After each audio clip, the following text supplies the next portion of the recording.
Estamos de nueva cuenta en Elemental, un gustazo compartir con ustedes este espacio. Qué bueno que nos sintonizan, que nos pueden mirar aquí a mi querida amiga. Hola Erika, ¿cómo estás? Hola José Ramón, aquí contenta de que reiniciamos nuestras actividades de 2024 en los temas probatorios. Exacto, vamos con calma, pero con paso seguro. La verdad es que es impresionante el catálogo de obras cinematográficas, de la literatura y de la serie de televisión que tienen que ver con el derecho probatorio. Bueno, simplemente la otra vez citamos toda la obra de Arthur C. Conan Doyle, por ejemplo, ¿no? O sea, todo Sherlock Holmes nos daría para hablar un año. Pero bueno, ahora vamos a pasar a una película de muy interesante, una comedia medio dramática, The Duke, ¿no? Sí, que es una película del Reino Unido que habla de un caso además real. De un juicio a una persona y tiene cuestiones probatorias bastante interesantes que deberían ver la película porque como película es recomendable, pero el caso real nos lleva a hacernos preguntas muy interesantes sobre esto que hemos hablado de derecho probatorio, porque fíjense en ustedes, y no sé si recuerdas, ya la parte del juicio al protagonista, que solo para ponerlos en contexto, es una persona que de la Galería Nacional sustrae un cuadro que en ese momento, que es más o menos los años 60, si no mal recuerdo. Ajá, sí, en el 61 concretamente, en 1960. Exactamente, el gobierno había pagado bastante dinero porque era un retrato hecho por Goya de una persona de la realeza del Reino Unido. Y entonces aquí la situación que me gustaría destacar es esta cuestión que por eso decía José Ramón, es un poco de comedia, ¿no? A la hora del juicio, esta persona sin ningún empacho dice ahí en el juicio, sí, yo lo sustraje y no pasa nada, ¿no? O sea, y sí, vine y lo devolví. Entonces, José Ramón, aquí podríamos hablar de esta situación de que quizás tenemos muy arraigado en nuestras cuestiones de entender las pruebas, que la confesión es algo súper relevante que ya podía hacer que ya no necesitemos más pruebas. Y eso pasa claro. No solo en el penal. Le decía aquí, ¿no? La reina de las pruebas, ¿no? La reina.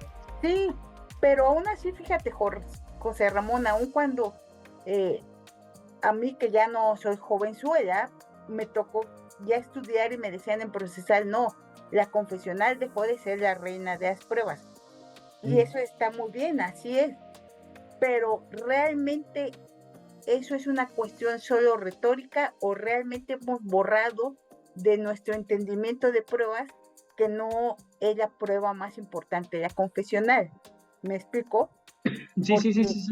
El hecho es que, te voy a citar, por ejemplo, seguimos teniendo las normas del Código de Comercio sí, del siglo XIX. Del siglo XIX, la confesional ficta, ¿no?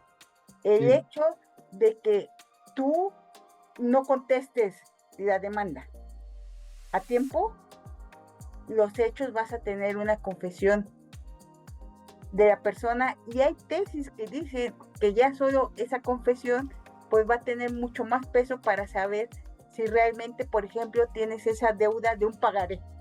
Entonces, digo, sí, teóricamente a mí, que ya no soy muy joven, me enseñaron eso, pero te encuentras con normas que pareciera que siguen jerarquizando las pruebas, José Ramón, y que sigue habiendo unas más valiosas que otras, ¿me explico? Sí. ¿Cómo lo ves?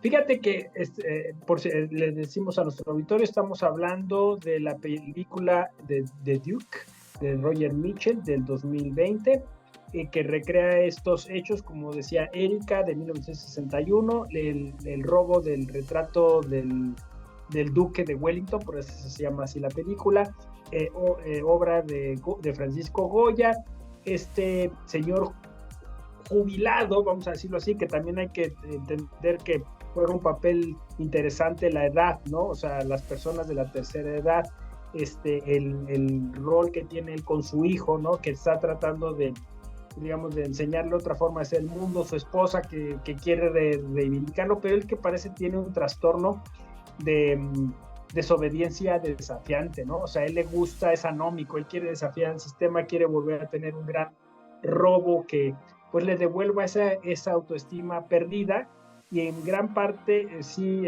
roba esto es interesante porque roba el cuadro no necesariamente por una cuestión económica, sino más bien para demostrarle al sistema que se equivoca, es lo que entiendo, ¿no? Sí. Entonces, como dices tú, esta confesional, claro, parece absoluta, parece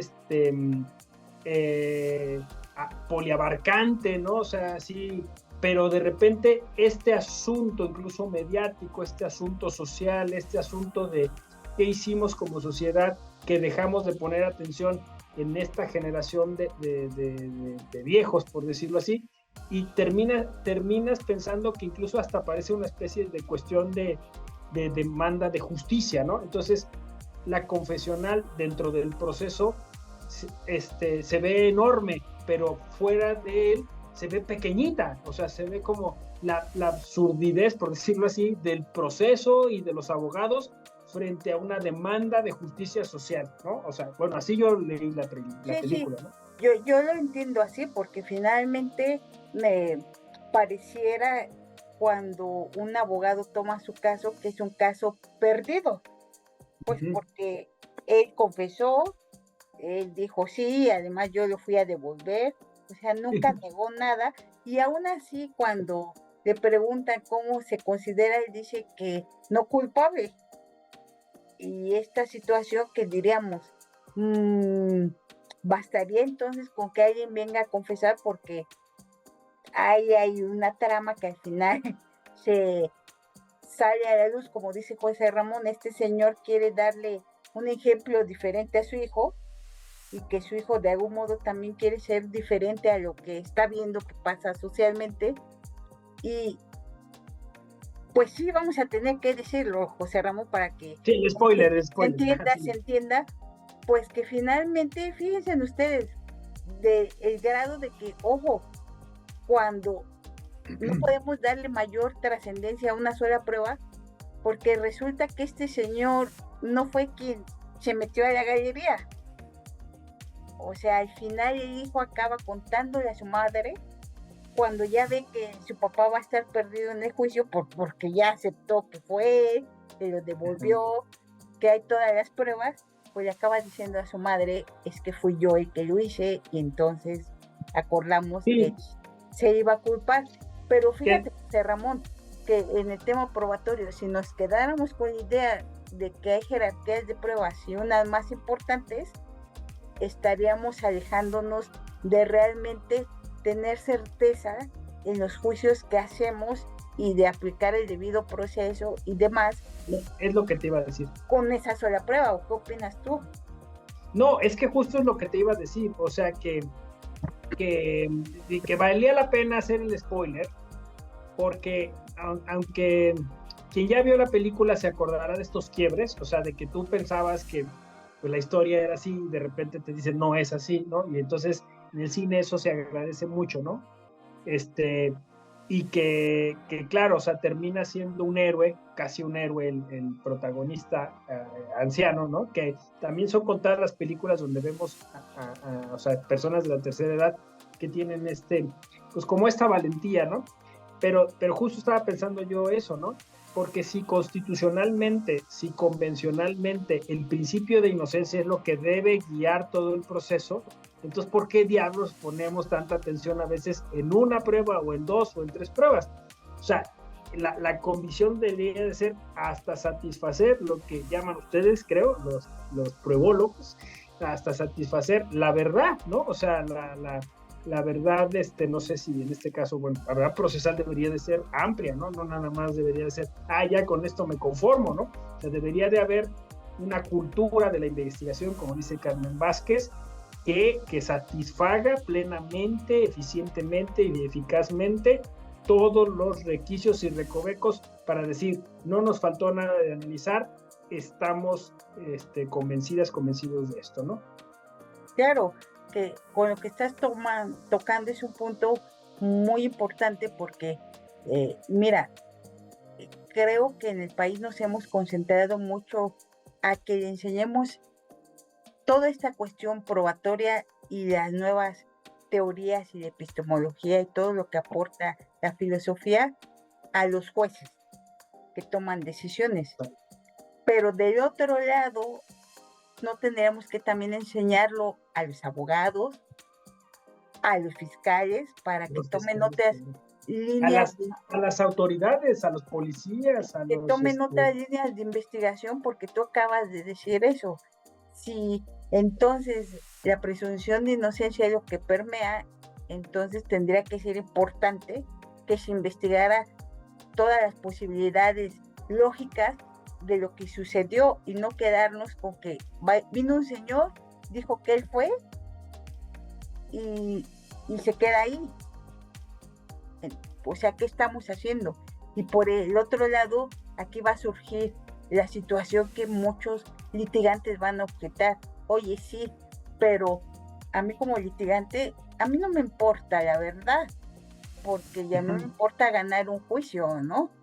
A mí me importa el cliente que me pague, ¿no? En efecto, pero creo que tenemos que entender que estos son valores o principios que como sociedad nos interesa tener seguridad de que sí tenemos una orientación hacia que logremos que realmente en los juicios se resuelva conforme a lo que realmente pasó y no conforme a las habilidades discursivas de los abogados o por las falencias de las autoridades, ¿no? O sea, que tenemos que tener claro y que esto de verdad no es puro discurso vacío, porque pienso que cualquiera que estuviéramos en esa situación quisiéramos que así nos trataran en un juicio, José Ramón.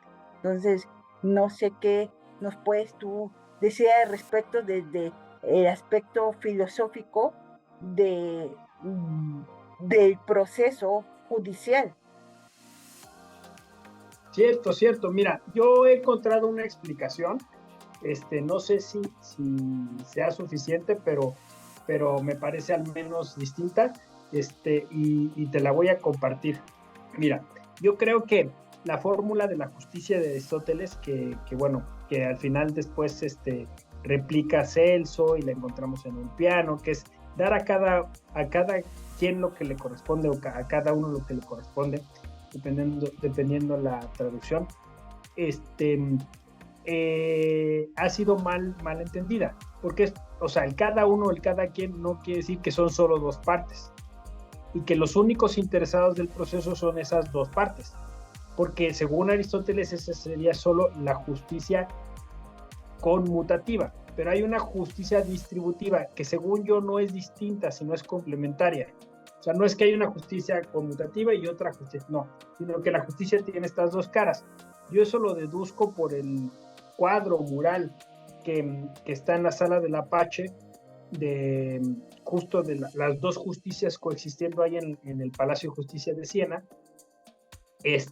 Y entonces, ¿qué quiere decir esto? Que en cualquier juicio, por pequeño que sea, hay una expectativa social, porque la justicia distributiva, lleva a pensar que si no se respeta el debido proceso, si no se respeta el principio de inocencia, al final quien se ve afectado no solo son las partes, es el sistema en general. Y el abogado que piensa, pues en esta yo voy por aquí, por la mía, por la libre, ¿no? Está afectando el sistema y un día no es karma, un día el sistema se la va a cobrar. Y un día va a estar del otro lado y se la van a aplicar. Pues como dijiste tú, todas las personas queremos que haya certeza y seguridad jurídica, ¿no? Claro, y esto para que no digan, ay, qué veteranos están José Ramón y Erika que nos hablan de Aristóteles.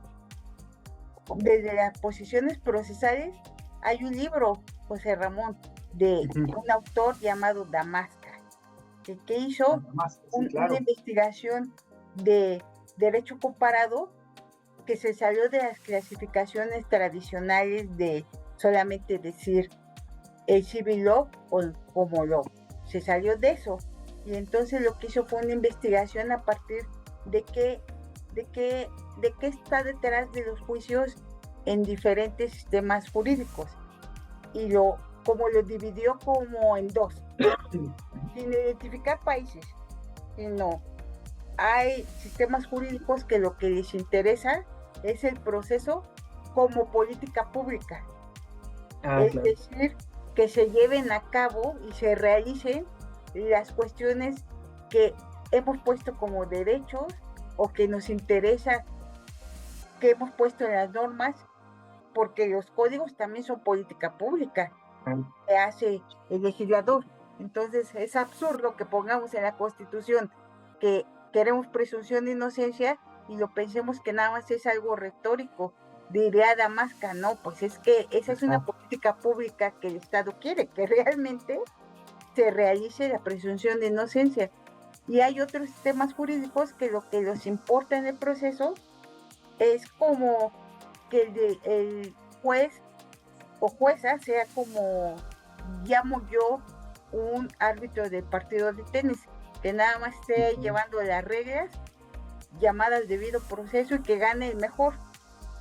Entonces esto sería el punto de que por eso no podemos decir pues es que el fiscal fue más hábil porque obtuvo ya la confesión de este señor y entonces va a ser como un partido. Pues no, porque quizás diríamos no, porque no se está realizando la política pública presunción de inocencia. Además, Erika, porque en sistemas, en sistemas como el nuestro, a lo mejor eso en el common law tiene sentido, ¿no? O sea, el derecho a la defensa y las películas y todo eso, ¿no?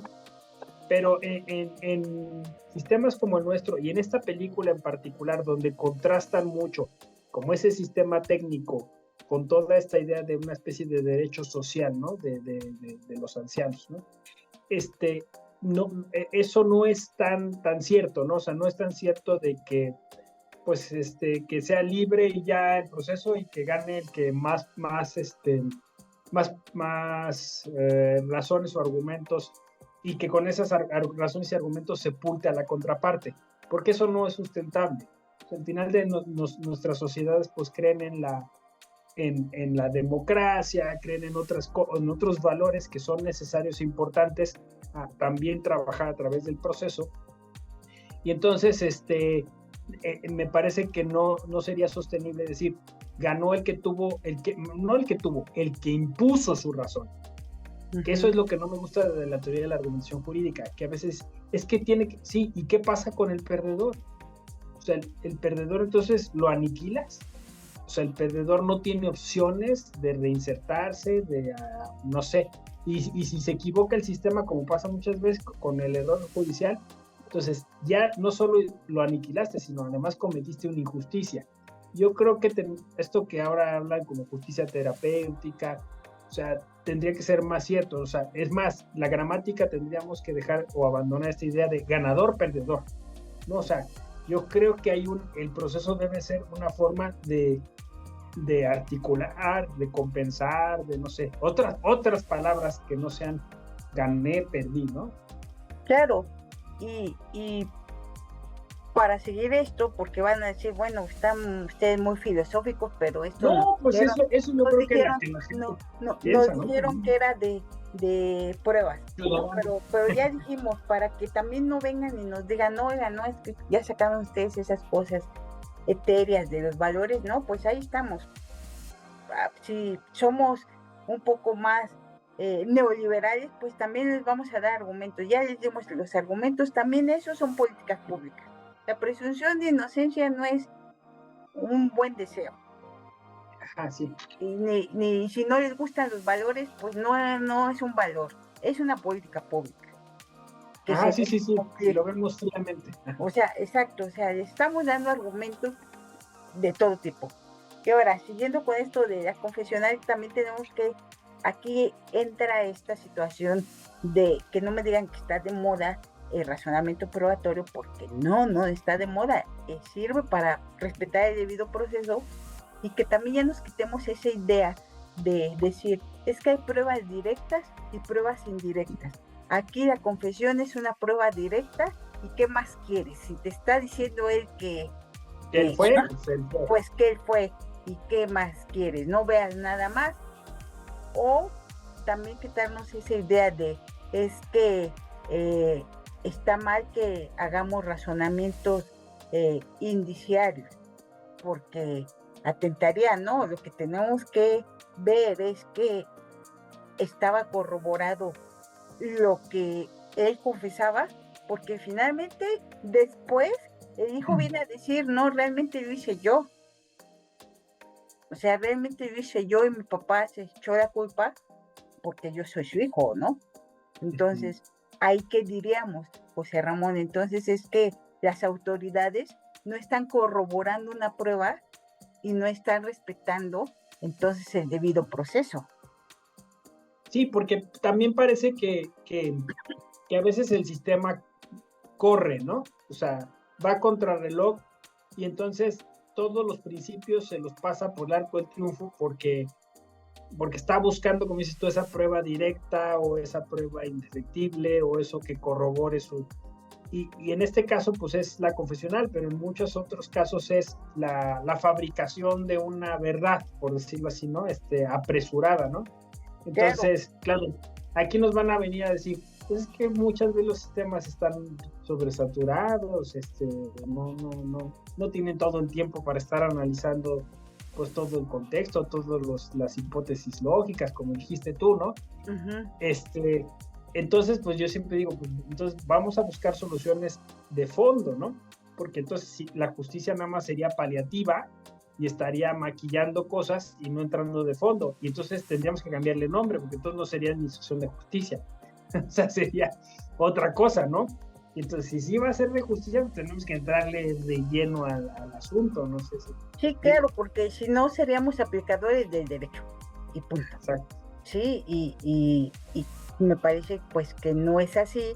Y entonces, pues esas reflexiones debemos tener, José Ramón, de este ejemplo, pues es muy bonito de esta historia porque nos sirve para decir, oye, hasta con una confesional debes plantearte versiones alternativas y buscar otras pruebas, ¿sí me explico? Porque eso es lo que, por ejemplo, nos dice la Corte Mexicana en algunas de sus sentencias. Con las mismas pruebas tú debes plantearte la versión de culpa y la versión de inculpabilidad.